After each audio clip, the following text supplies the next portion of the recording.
everyone, and welcome to the National Press Foundation's webinar series on legal issues for journalists. Today, in the last of our three-part series, we're going to talk about legal issues in news gathering. If you missed the earlier presentations on defamation or copyright issues, you can find them on our website, www.nationalpress.org. I'm Linda Topping-Streitfeld, the Director of Programs here at NPF.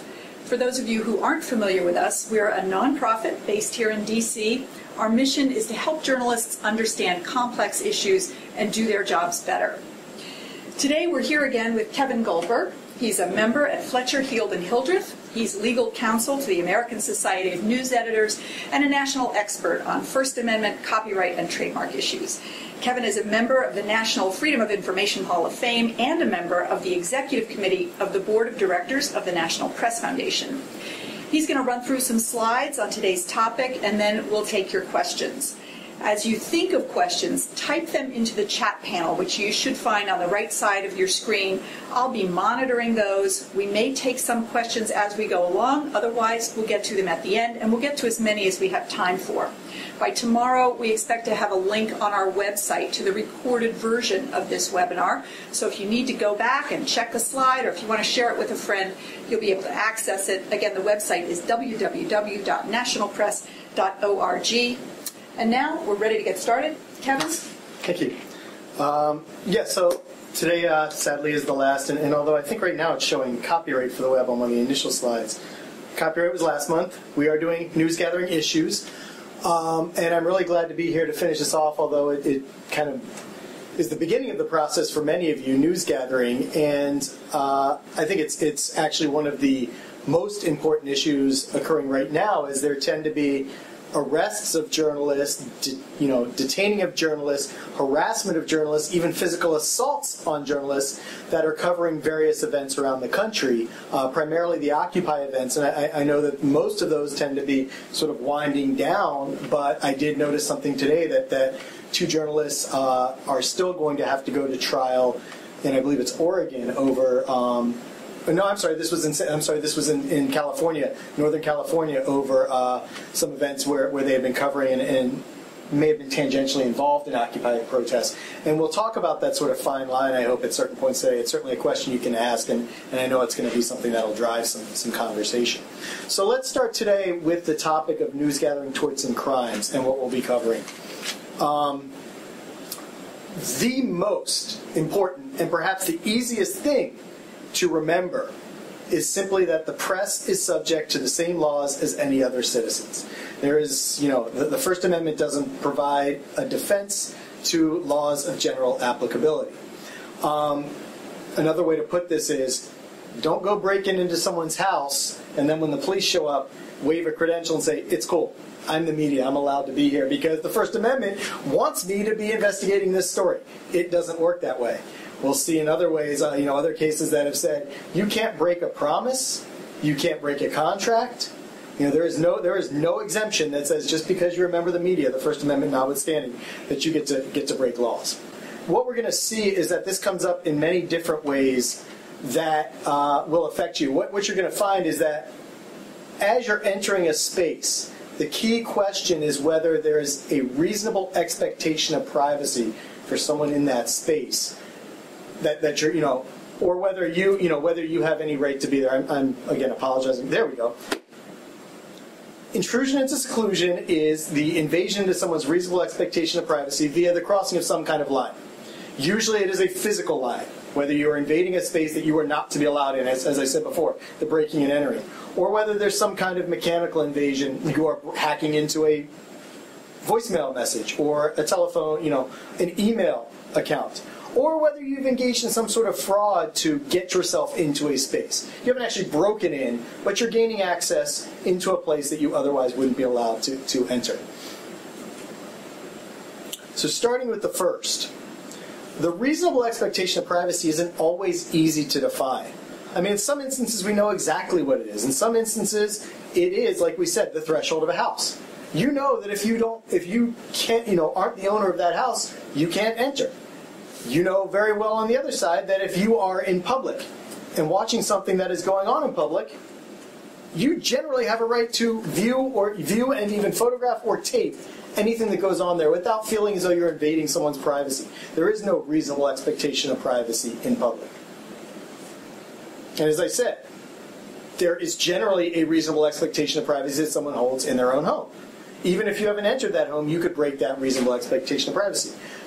But of course, as with everything in the law, as I've said probably in the earlier webinars, it's not the cut and dry that we're worried about.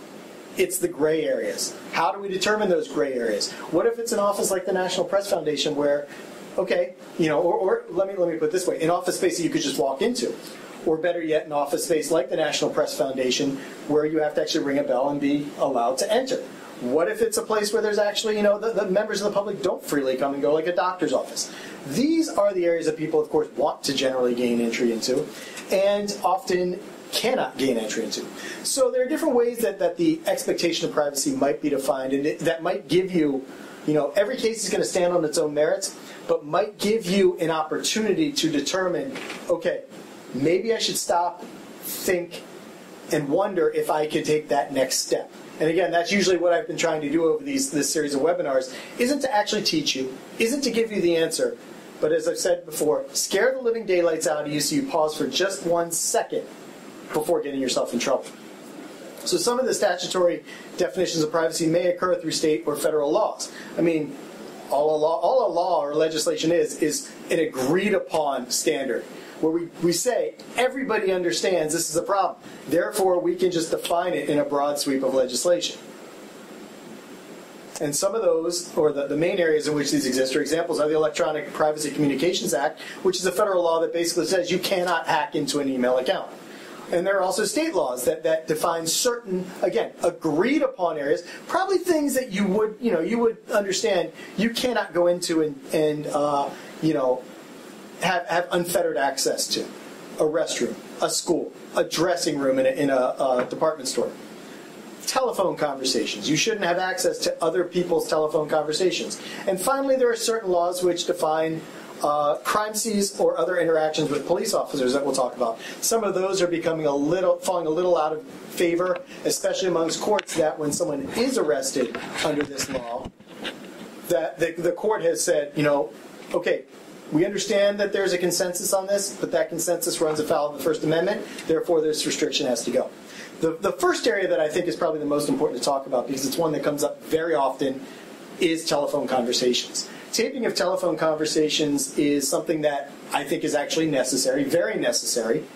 If we talked a couple months ago about defamation. One of the ways that you would want to defend yourself if you were sued for defamation is to say, look, here were my notes. This is what has happened, and what I've written is an accurate recitation of the conversation that I had with this person. I wasn't lying. I wasn't making it up. It was, it was a fair and accurate report.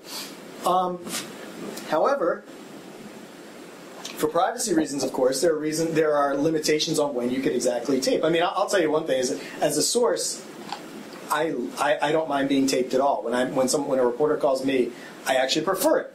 I also prefer, of course, and understand legally why you would have to ask me in certain instances before you tape. So what are those instances? Well, some states have what we call, the difference is that there are states that have one-party consent and states that have two-party consents.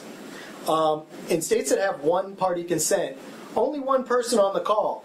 That's all that's necessary to allow you to take the call. So if you're the reporter and you're a member of this call, I'm calling Bob Myers, okay, and I'm saying to Bob, I'm a reporter, and I'm saying to Bob, I want to, I want to take this conversation.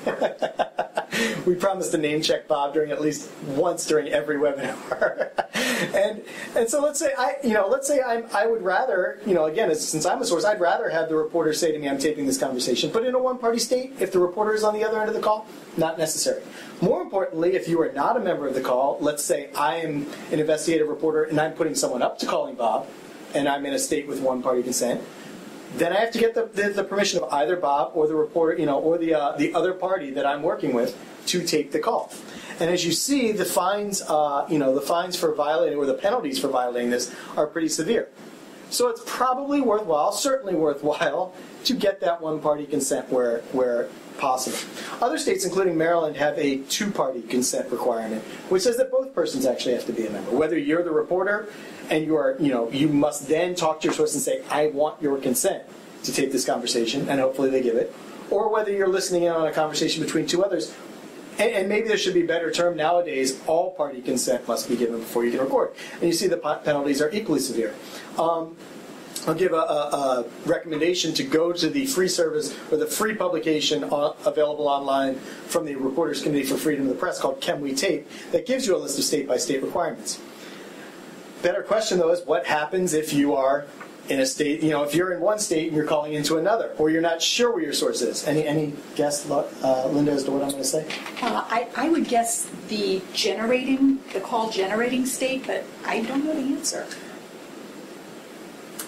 My advice as an attorney, let's go with that one. My advice as an attorney will be the simpler way. And again, I'm trying to scare the dickens into you, so it shouldn't, or out of you, it shouldn't be surprising to learn that I will say, default to a two-party system. I mean, if you have no idea, just get the consent. Be better safe than sorry. If you know it's a two-party consent state and you're not in that state, get the two-party consent. Okay? It's just easier, it's just safer, and it's going to save you a lot of headaches down the line. And again, you can really check that up very easily. So what through the Reporters Committee website. So what happens if you actually don't tape? What if somebody else has taped the conversation and gives it to you? Very easy to do nowadays to capture a conversation through any number of means. Well, we have one case that's actually already pretty old, 12 years old, but it's pretty instructive on the topic because it comes to the United States Court of Appeals, where a reporter had encouraged and helped a family to monitor and tape a neighbor's cordless phone conversation. Knowing, of course, that they weren't going to get this consent, the reporter said, okay, well, I won't get in trouble if I'm not the one to tape the conversation. And if they get caught, it's all on the family. They're my patsy. Guess what? The court didn't really love that. Okay? The tapes were actually really important. I mean, the tapes showed that there were kickbacks from an elected government official. They were not aired, but were used to prepare stories. So again, one thing to remember about this intrusion into seclusion tort, into this breaking of a reasonable expectation of privacy, is it doesn't require that you publish anything. It's simply the act of breaking that threshold that gives rise to either civil or criminal liability. The reporter could be sued for his active role. It almost stands to reason. It was just one step away. You induced someone else into breaking the law. So again, don't hold up your credentials and say, it's okay, we're doing it in the name of the First Amendment. Next situation, though. This comes from an even higher power, the Supreme Court. This was another great example. You have a local, a situation with a dispute among local union leaders. I believe it was in Pennsylvania. And there was on this conversation, a taped conversation. The reporter was not part of the conversation. The reporter did not induce the taping of the conversation. But when the envelope shows up with the tape in it, and the reporter listens to the tape, and he hears one local union leader saying, "Why don't we just blow up their houses, blow up their porches?" How do you not run that tape on the radio? And the station did. They didn't encourage it. They didn't know it was illegally taped. For all they knew it was, for all they knew it wasn't. Totally unaware. The Supreme Court said this was a situation where you had no active hand in encouraging an illegal activity, and it just falls into your lap that you'd be able to run that conversation. You had no action in creating the illegally taped conversation. However, when you had a situation where it was clear that it was a conference call heard over a scanner, where again the reporters now did not have an active hand in taping the conversation, didn't induce anyone, but now take it a step back again toward an illegality. Anybody would have known that this was an illegally taped, conference call. You didn't have a hand in it, but you knew, or you really should have known. That's where the reporters got in trouble again. Actually, it wasn't even a reporter. In this case, it was former Representative Jim McDermott. But easily you could find a reporter in this situation. He knew the tape was illegally recorded, knew the tape was not lawfully received, so therefore couldn't fall back on the completely innocent and lawful acquisition of news situation. We have a viewer who just wants to clarify that when you say tape, you're also talking about digital recording. Oh, yeah, right? yeah. There's no difference legally between a cassette or a VCR Any tape. recording. Any recording. Yeah, I use tape partially because I'm older than I look. And I'm stuck in cassette tapes. I'm sitting here with an iPad in front of me trying to do this, and I'm talking about taping. Also because, of course, the Reporters Committee publication, which I'll give another plug for, because it's so easy to use. And mind you, I'm not personally affiliated with them. I just like that publication and some of their others. It's called Can We Tape? If there's any other questions, this isn't a bad time to break for just a second. Not so far. I think okay. You're being very clear. So we'll move into another common situation, which is the statutory expectation of privacy in crime scenes. Sometimes, you find yourself in a situation where you're covering a crime scene. Again, you're covering the arrests of people at Occupy protests, and there's no clear-cut law. I mean, suddenly it's mayhem, and you're just caught up in the mayhem, and people are being arrested and reporters are being arrested. But sometimes the law does speak very clearly to the situation, and in many states there are laws that say, oddly enough, you have no right to tape a conversation occurring in public between a law enforcement officer and someone he or she is arresting or detaining. It boggles the mind, and that's why we're actually seeing some of these kicked out. And unfortunately, one of these things that we don't have access to is video of a Maryland traffic stop. And I'll, since we don't really have the video up and available, I'll sort of describe it to you. Picture a motorcyclist flying down a Maryland highway at 100 miles an hour plus with one of these dashboard cams, or actually he had a helmet cam. And he gets pulled over by an undercover cop.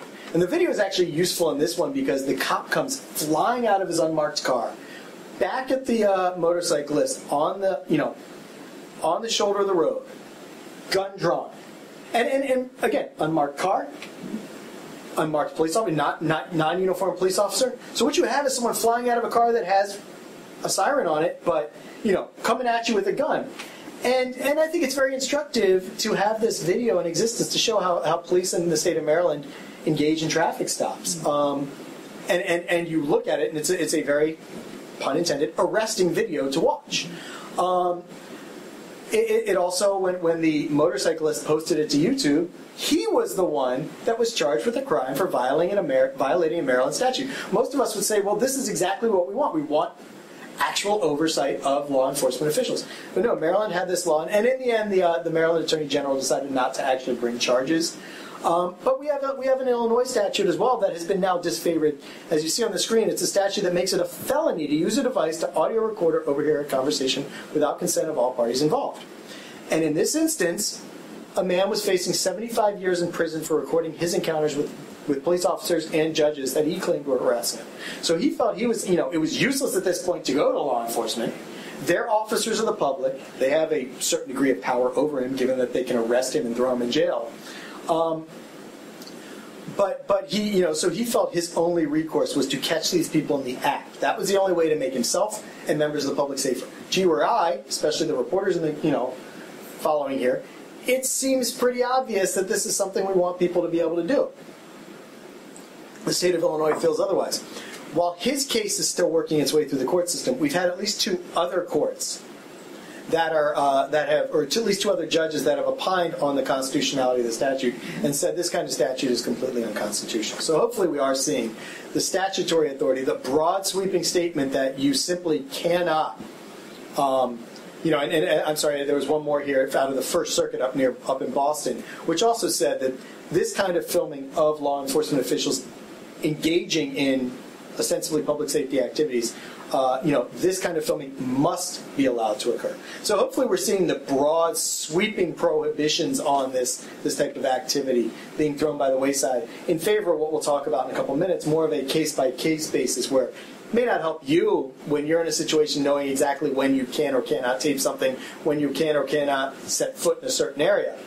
But at least you have a better shot at it. And really what you're going to have to do then is sort of be a little more vigilant as to what's going on around you. So that's where we are now, judicially created expectations of privacy. So maybe stop and see if we have any more questions here before we move on. No, not so far. I'm chatting with Derek. Good. But no other questions coming. Okay. So, as we leave that statutory created expectations of privacy, I mean, that is clearly not an exclusive or completely exhaustive list. It's just some of the key areas that I've seen in recent years that you might want to look out for. If you're someone that does a lot of public reporting, that does a lot of crime scene reporting, that is covering Occupy protests, one of the things that I've I'm always trying to impart upon people. And I did write something for my client for AS&E. It should be on the AS&E website still, an Occupy tip sheet for editors, which gives them some ideas that they may want to keep in mind as they're sending people out into the field. It wouldn't just apply to Occupy, it would apply to anything else. But one of them is just at least get some idea of what your local laws are. Whether it's bringing in a local attorney, I know most of them don't have people on retainer anymore. But it may be a good idea to consult with a local attorney who might give you an idea of what some of these statutory prohibitions are, the areas you really need to know. You need to steer clear of this because it's going to be now an uphill battle to get a law overturned. You may want to also know whether courts have been favorable, and that's what we're going to talk about now. What is it where courts have said, even without a statute governing it, even if the statute just says in any area where there's a reasonable expectation of privacy, where have courts generally said this is or is not, this is a reasonable expectation of privacy that exists? And the first one is clear. Private homes. And we've talked about it already at least a couple times. You cannot enter a private home without permission. It doesn't matter what your purpose for being there is. You have to have consent. Number two, a medical office is probably amongst the various workspaces an area where most of us agree we want our privacy. Number three, a workplace that has some degree of sort of sealing off of the space. And finally, we'll talk about areas in which public space has been limited as well. So, private homes.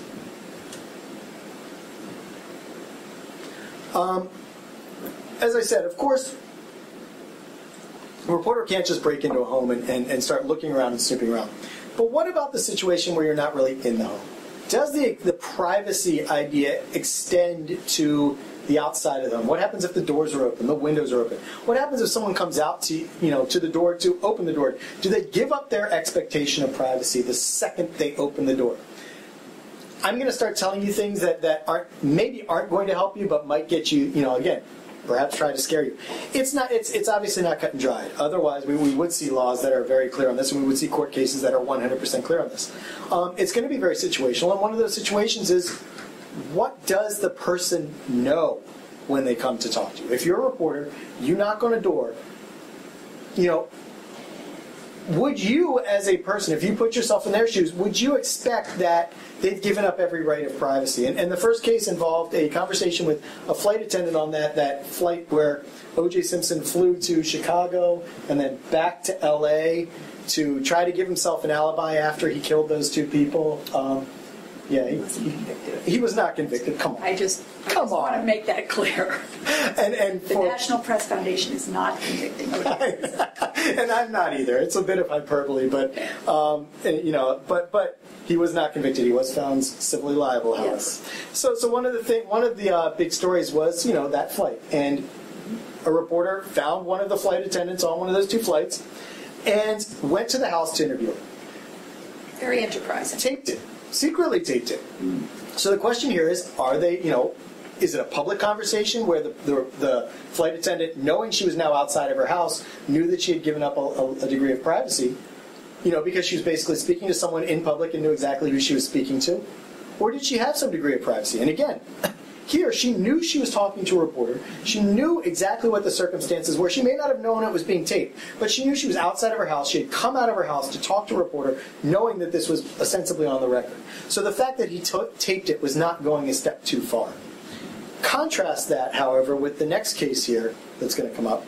Oops, I hope I didn't just go beyond. Here you have a Japanese TV station that secretly taped and filmed an interview with a company employee at his front door. Okay? Seems to be the same. The idea is simply that here there was a secret taping and filming. It wasn't, the idea is just that it wasn't 100% clear in that situation to the employee. So again, very situational. And my advice to you becomes, if you're going to go to someone's house and you're going to interview them, be clear as to who you are, why you're there. And if you have the person especially outside their home, the extra act of taping may not be something that gets you in trouble. Clarity, avoiding of fraud, avoiding of any questions, very important. Now we step into a situation where you have to find your way into a private situation. You're not drawing the person out to you, but you're finding your way into a private area. So the first case here, also getting a little old, but also important because it's very clear, it's very understandable. It's from a United States Court of Appeals, so it's the law of at least multiple states, and it's been followed in other courts as well, is that there is no reasonable expectation of privacy where ABC had reporters go into patients as posing as patients at eye clinics for an investigative report about unnecessary surgeries for Medicare patients. The idea here is that the doctors were not, they were reporters, while they weren't completely identifying themselves as reporters. The doctor does not have the reasonable expectation of privacy that a patient were. So when the reporter went in and acted as a patient, didn't do anything to, that was completely fraudulent. They went in and they posed as patients, and they acted exactly as a patient would do. They didn't make up anything. They didn't try to sort of entrap the doctor into making statements the doctor otherwise wouldn't have stated. They just acted as a patient would have acted in that exact situation. They did everything. They made an appointment. They paid for the appointment. They did everything a normal patient would have done. The fact that they were taping it as a reporter didn't change the dynamic of the interaction. But talk about a situation now where you're no longer the patient. You're the reporter, and you happen to be in a situation where medical treatment is being given.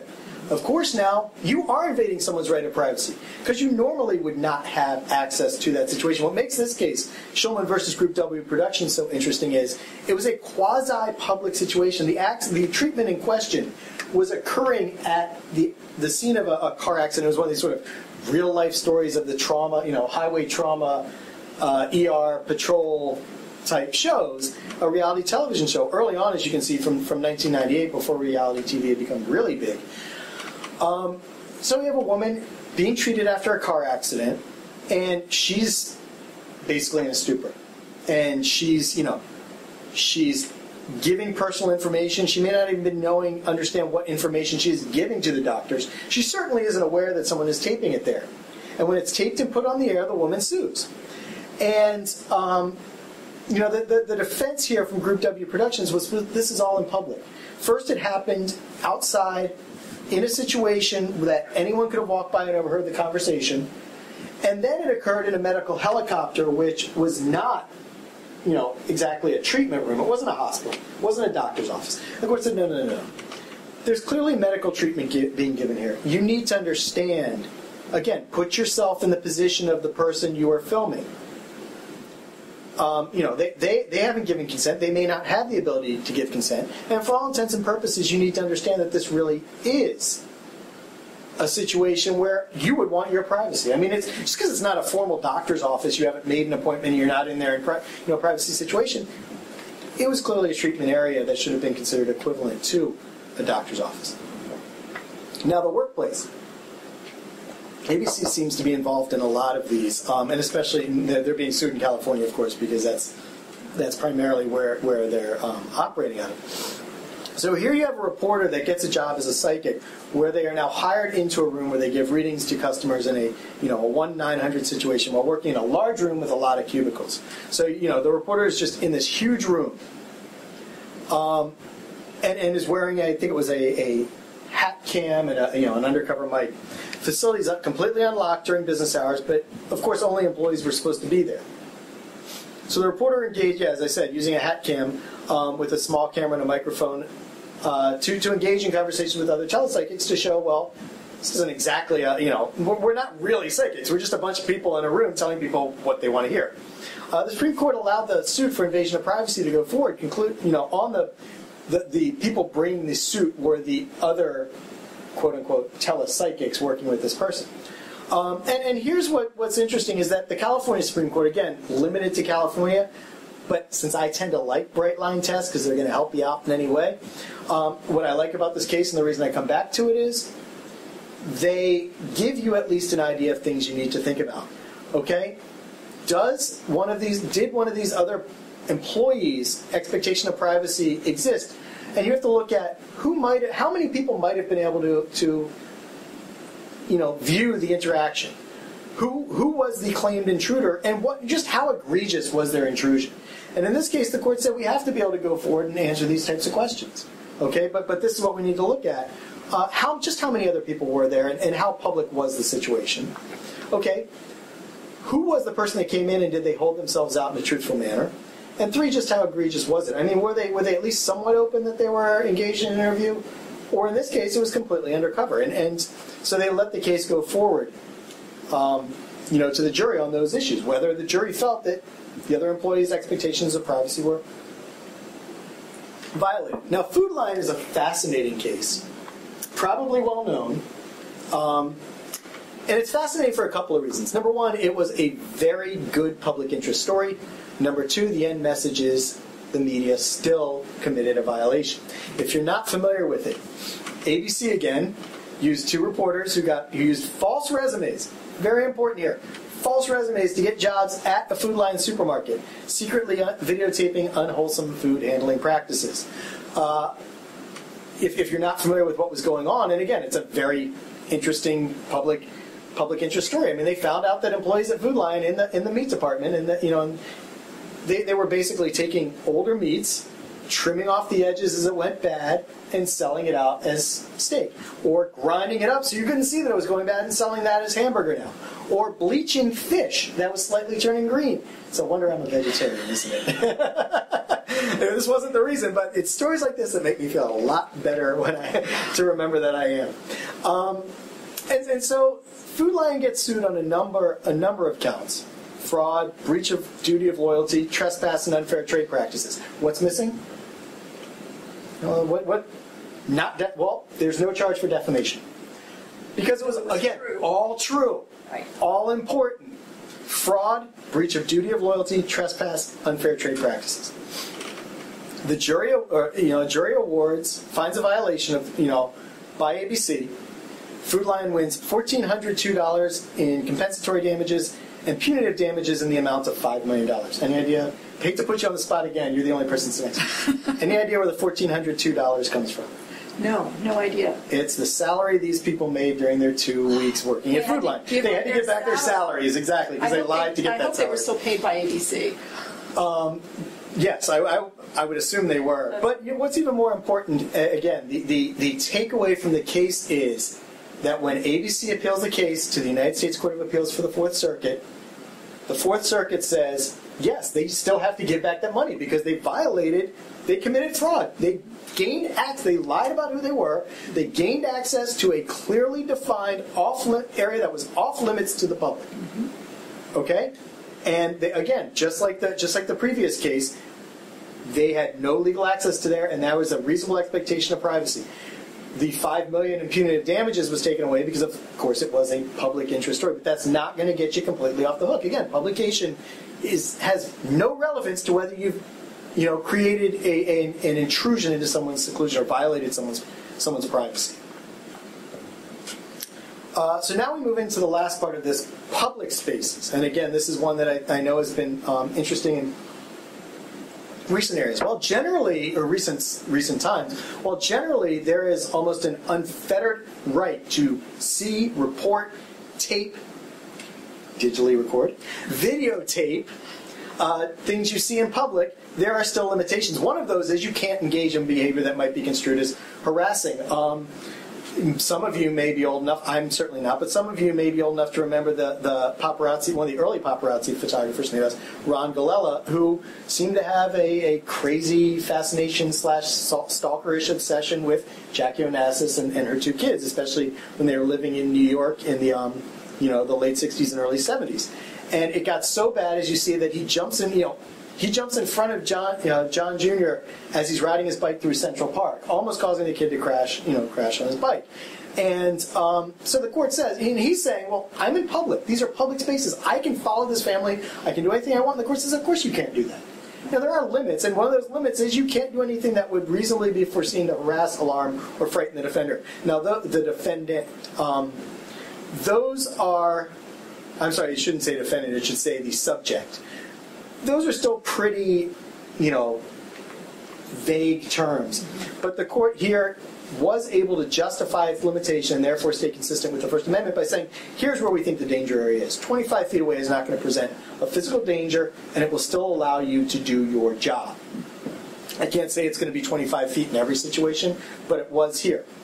Here's another one. This is one where you would say that the behavior might have even been more egregious. After killing 29 people and 2 adults in Atlanta, Georgia, of course, the Atlanta child murderer became a big story back, again, about 3 decades ago. His parents, however, of course, didn't want any part of this story. But they found themselves the result of a stakeout by reporters who were basically just harassed. The reporters, what many of us would consider harassment. But of course, the court says that the reporters were not harassing, were not unduly, invading privacy of the parents, because all they were doing were waiting patiently in a public area. It may have been completely something that the parents didn't want to have happen to them, obviously didn't want to have happen to them. It's something you or I wouldn't want to have happen to us, but it's something you have to deal with in a free society, the fact that these reporters are going to be there. They have to be allowed to access public spaces just off the family's lawn. They couldn't have gone on the family's property.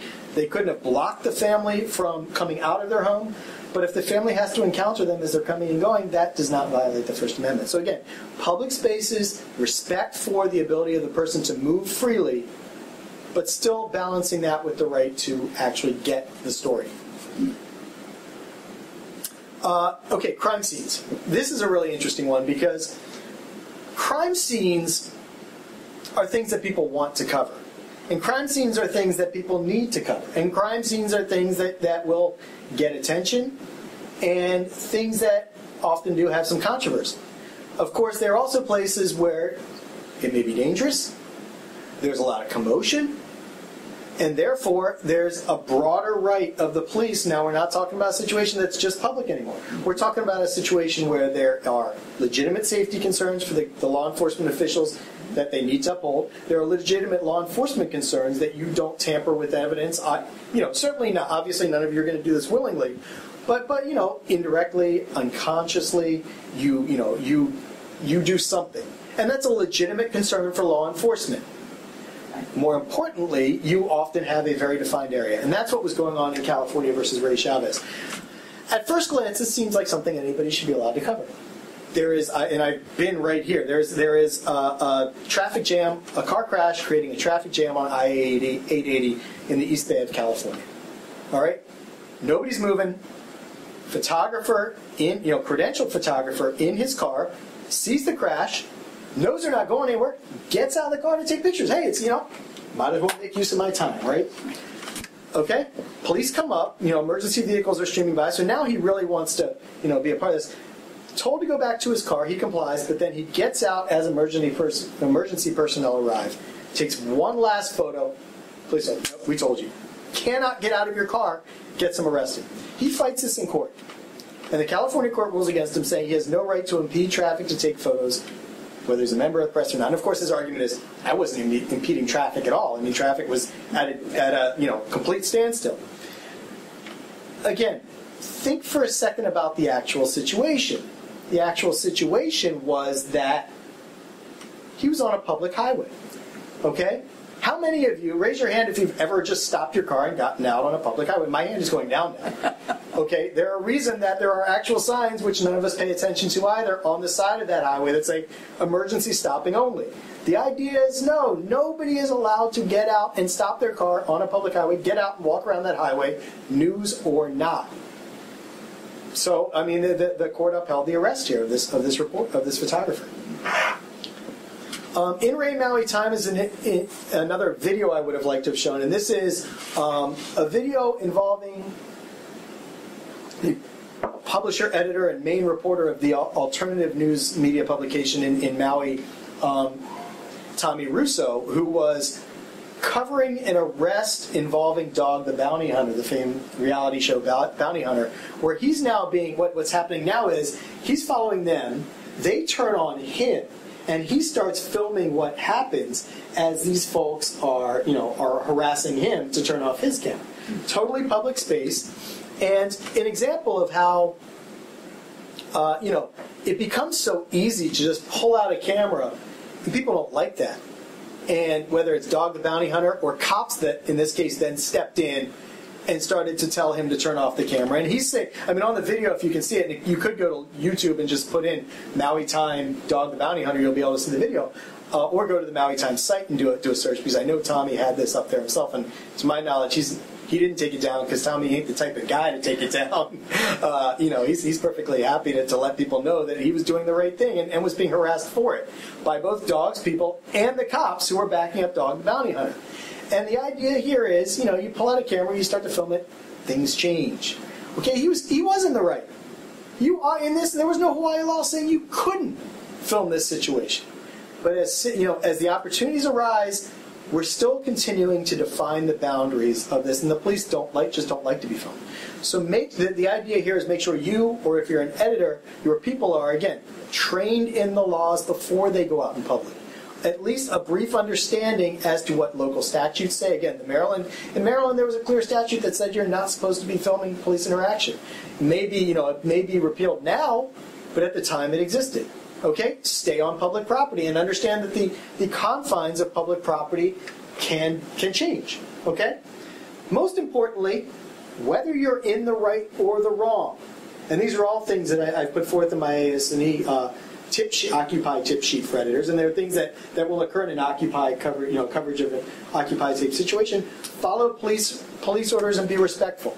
Why? Because you never want to argue with a man with a gun. Okay? It's just that simple. It's common sense. Yeah, it's common sense. I mean, you know what? You can get the story other ways.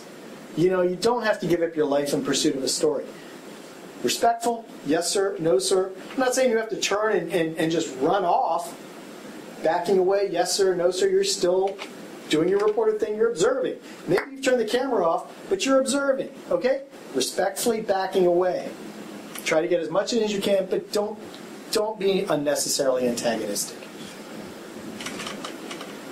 And another thing that I often, I'm not saying it has to be me, but of course, sadly, the days of having an attorney on retainer are gone. But if you're going into a situation where you could get in trouble, it's probably worthwhile to at least understand who you might be able to call. And if not an attorney, make sure you got your editor's, office and mobile number on speed dial. Make sure you have somebody watching your back. One of the things I try to say is if you're going into a knowingly hostile situation like an Occupy situation is, maybe as an editor you want to send someone out there as a team. Okay, even if it's just an intern, and you tell that intern, we're out here at McPherson Square, okay, and there's the crackdown, they're sweeping that park that day, and things are going to get dicey, and you want to cover it. Maybe what you tell your reporter is, find an intern, take that person with you, tell that intern to stay the heck out of the way, but someplace they can see what's going on, and it's that intern's job to, let someone know if something bad happens. He or she is there to watch your back only, not to report, to watch your back. Something like that. You find a way to make sure that you're covered when things get crazy. That's the practical tips I think we've been trying to impart upon editors as leaders. And another idea that I think most people should be taking that was used by, I think it was the Society of Professional Journalists when court closures were happening right and left, was to give your reporters laminated cards, or other employees laminated cards that gave them some of these tips, gave them key phone numbers, whether it's the editor's number, whether it's the attorney's number, whether it's the Reporters Committee for Freedom of the Press number. And I know that, for instance, at the conventions coming up this summer, where a lot of this happens, and at G8, they are going to be offering a free legal hotline for reporters at those events. And that's that if you find yourself in trouble, you need to know about this. And this all falls back to one key element that, again, non-legal, consider it some free advice, practical advice, whatever you want to call it. You want to be in a situation where you don't have to think too hard. When it's, things are going crazy around you, you want to be in a situation where you instantly know how to react. It's what I've taken off of a friend of mine, we call the swim to the left principle. When you're a lifeguard, one of the things they train you is when you are trying to save a thrashing victim, things can get crazy. You're underwater, you're upside down, you have leg kicking around, you have someone who's literally trying to drown you to save themselves. Thinking may go out the window. You need one clear principle to fall back on if you're in trouble. And that principle was, don't think, swim to the left. Save yourself, swim to the left. Okay? don't try to find where the safety is. Swim to the left. That's what we're trying to give. That's what you need to be trying to give yourself, or if you're an editor, a reporter in this situation. One or two easy things they can remember, and again, if it's in a laminated card, that they don't even have to think about, and they can just get themselves out of trouble before the trouble happens. Before we go too much further, this is a good breaking point, I think. A question about looking back at other tips, specific spaces and what the rules are around those spaces. What about retail spaces, such as in a grocery store or in Macy's? If you want to interview an employee or talk to a customer about something, what are the rules? Well, again, I think, and I'm just going to run these down the screen because they're all the things that I've already sort of given as tips. They're basically, if you're in an area accessible to the public, you're in a much better situation. If you're clear about who you are, you're in a much better situation. I think that, you don't want to put the employee in a situation where they could get in trouble, but I think there's no problem with asking questions of public situation. Again, if store security comes up to you and wants to throw you out, don't fight him. Okay, we'll leave. We'll try to find a better way to do this. All right? But, you have the right to go in there, and you're not going to be arrested. Now, where you would be arrested is if you violated a legitimate order to leave the premises because they figured you weren't a legitimate customer at that point. And they have that right too, because they are private businesses. If you're interfering with the business, you are not there to partake of the business, they could eventually ask you to leave. I would stand by that, the second that question's asked. But you're not violating the law just by going in and starting to ask questions of people in that situation. Another question. If often a reporter who's been working a particular story may know that there is a subpoena being issued for him or her, for their notes, etc., how far can a reporter or the news organization go to try to avoid a subpoena? I believe that is the next topic. As you see, my tips for expectations of other non-legal tips for expectations of privacy and crime scenes and how to deal with crime scenes. So yes, here we are. Seizure of work product or other materials. Well, the first situation we're going to talk about is not a subpoena for records. This is a situation where the law enforcement officials come to your newsroom and they're trying to seize materials from you. So it's not asking you to come to court and testify. So in this situation, we had police come to the student newspaper at Stanford University, and they were looking for photos that they had taken at a rally in San Francisco because they wanted to identify people who might have broken the law. Okay? And unfortunately, the court said, much like I've said earlier, the Supreme Court ruled that journalists are subject to search warrants just like any other citizen. So just like any other business, if the cops come to your business and have a valid search warrant, you have to comply with that search warrant. However, Congress didn't feel that was right, so they did what they're allowed to do. They augmented the privacy the rights that reporters have in this situation. They said, yeah, we get it. We just feel that reporters need, and publications need, broadcast stations need more protection. So they passed the Privacy Protection Act, which deals with two different types of materials in two different ways. Number one, you have work product. And number two, you have documentary materials, photos, audio, video, and again, this is tape or digital recording. They're all equal in this situation. So reporters can seize materials from your workspace. If you're a reporter, they can come in and take whatever they want if they have a valid search warrant and one of these three things. Probable cause to believe you have committed a crime. So don't go hiding that bag of marijuana in your desk and say, no way the cops can come find it because I'm a reporter. No, if you committed a crime, they're going to be able to pull whatever they need from you, anything. They can come search your desk in any way. And if it also perhaps would apply to notes about leaks of classified information. If they had enough belief that you had actually induced, met the legal standard for inducing someone to commit a crime, and therefore an accessory to that crime, they might be able to come in and seize your notes, opinions, or drafts. If the materials contain national security or classified information, the government can come and say, we're going to need those back now. Or finally, if the seizure of the materials is going to prevent somebody else's serious bodily injury or death. Now, documentary materials are treated slightly different because, again, this law was written in the early 1980s. It was written in 1980. Passed in 1980. Back then, documentary materials were different. It wasn't digital. It was all analog. So when you're talking about photos, video, or audio, there was probably only the negatives. And if they were destroyed, they were gone. So law enforcement can come into your office and get any of these under some of the same requirements. The probable cause to believe that you have committed a crime. The probable cause that these photos, video, or audio have national security or classified information in them. Or that the seizure of the photos, video, or audio are necessary to prevent injury or death. But also, because these were relatively unique, that you have already ignored a subpoena, or that there's a likelihood that you're going to destroy the materials to avoid a subpoena.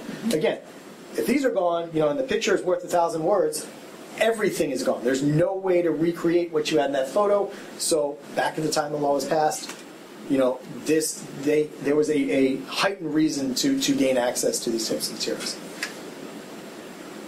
So now we'll move into, I believe, the reporter's privilege situation, which derives out of a famous Supreme Court case called Brandsburg versus Hayes, which is actually 3 cases. The similar feature of all of them was you had a reporter that had a first-hand access and viewing to illegal activity, whether it was the purported planning of violent acts or the making and distribution of illegal drugs. All go to the Supreme Court as one case, and in that case, the court, in a very fractured ruling that, has created the problems we have now, said, while the First Amendment protects news gathering and publication, both of them, there is no constitutional First Amendment right that protects journalists from having to testify before a state or federal grand jury. There is no constitutional privilege akin to the attorney-client privilege, akin to the doctor-patient privilege, akin to the penitent-priest privilege. If we want to have that, states or the federal government have to pass a law, much like they did in all those other situations, saying, we believe this is an important principle to uphold. We believe news gathering and the flow of information between reporter and source is so important that the states will, have to pass a law to protect them. Oddly, though, you have this concurring opinion by Justice Powell, which says, I would look at everything on a case-by-case basis because we do have a thing called the First Amendment. And because we have, in creating that First Amendment implicitly said, we need to have protection for news gathering, and because this is a key component of news gathering, there should be protection in legitimate instances. Unfortunately, we don't know what they are until we see them. But he did say that this situation, where the reporter had first-hand knowledge of a crime being committed, was one of those situations that required the reporter to testify.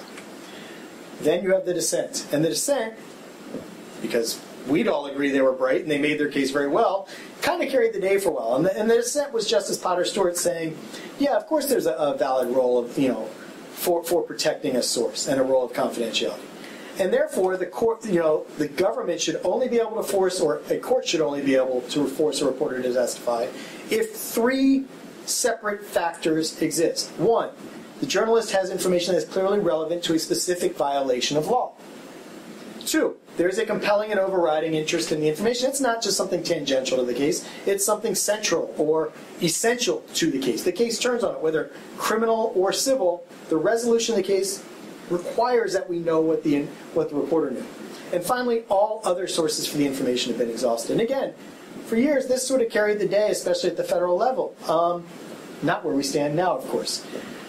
Where we stand now is this. There is a reporter's privilege in virtually every state of some kind. 49 states and D.C. have either a law, a statutory law, or a judicial opinion from the highest court in that state saying there is some form of protection for a reporter who has been subpoenaed to testify. Okay? The only state that doesn't have it, Wyoming, because it actually hasn't come up in the highest court in Wyoming.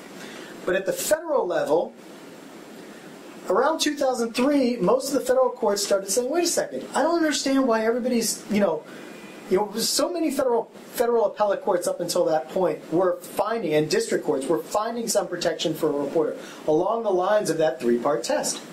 Okay? But about 2003, right before the famous Judith Miller case, the court, and before the Valerie Plame case, the courts in the various federal courts started ratcheting back that protection and said, wait a second, the Supreme Court was very clear. They did not find any form of reporter's privilege under the First Amendment or the common law. So now we have a situation where if you're in federal court, you don't have a clear-cut protection. But if you're in state court, you do. And the sad, the practical effect of that is when you make a promise to a source to protect their identity, you don't know where everything's going to end up. You don't know whether you're going to end up in state or federal court. So increasingly we have pressure on a reporter to say, okay, I understand this. I understand I may have to go to jail. And you have a lot of, you have a situation where you've now had reporters that have been told, not only are you going to have to pay fines, this happened to a former USA Today reporter, now a journalism professor named Tony Losi, who was told, for every day you don't show up in court, you're going to have to pay a $500 fine the first week. You have to pay a $1,000 fine for every day you don't show up in court the second week. And then after that goes up to $5,000 a day. And oh, by the way, your employer cannot pay those costs for you. You have to pay them out of your own pocket. Okay? That's not a decision most reporters have the financial ability to make or even want to make.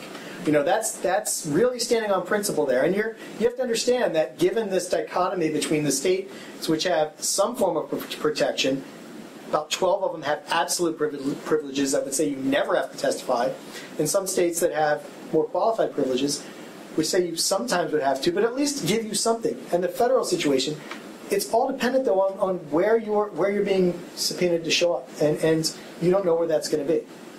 Again, try to get federal shield law passed. For 6, 7, 8 years we've been trying to get a federal shield law passed, and it's been dead on the vine now for the last few, and actually it's probably further than it was 2 years ago. So a quick checklist to determine whether you have protection at all. First you ask what law applies, state or federal. Okay? If it's state, what kind of law does the state have? Is it absolute or is it qualified? Is there a situation that, knowing what you might know at the time you make a relationship with the source, would you be protected? All right? Who is protected as a journalist? We had a case out of Oregon a few months ago where a blogger was clearly not protected as a journalist under the state shield law. Because the state shield law was written, as many were, years ago. Bloggers didn't exist. It simply said magazine, newspaper, television, radio. And if you didn't fall into one of those categories, sadly it was what we call a status test, you weren't protected. Okay? What does it protect? Will it allow you to say, you're not going to come in with your unpublished materials? Or will it simply say that you're only going to be able to protect the identity of a source? Does it only apply in confidential situations, or does it protect you in a way that allows you to invoke it anytime? And finally, are there any other exceptions? Some states now are trying to decide whether posters or commenters to your blog or to your website may actually be sources and therefore protected. You don't have to identify them if they're being sued. If you're in a state that has a common law or constitutional right, you can rely on that as well. And again, in the federal situation, you have really no protection whatsoever. So we are on the hour. We are done. I hope that checklist is helpful. I do like, again, to put you in a situation where you're now deciding, I want to get this story. I want to get this information. What do I need to know before I put myself on the line in terms of having to pay fines or go to jail? Kevin, terrific. Thank you so much. I think you've really done a great job during these 3 webinars of giving reporters one really clear message, which is think before you post, act, call, tape, record, etc. So that's good advice for all of us. Thanks to Kevin Goldberg. Thanks to all of you for joining us. Keep an eye on our website for upcoming webinars or our other all-expenses-paid programs. Again, the website is www.nationalpress.org. Kevin Goldberg, and I'm Linda Topping Streitfeld from the National Press Foundation. Thanks so much. Thank you.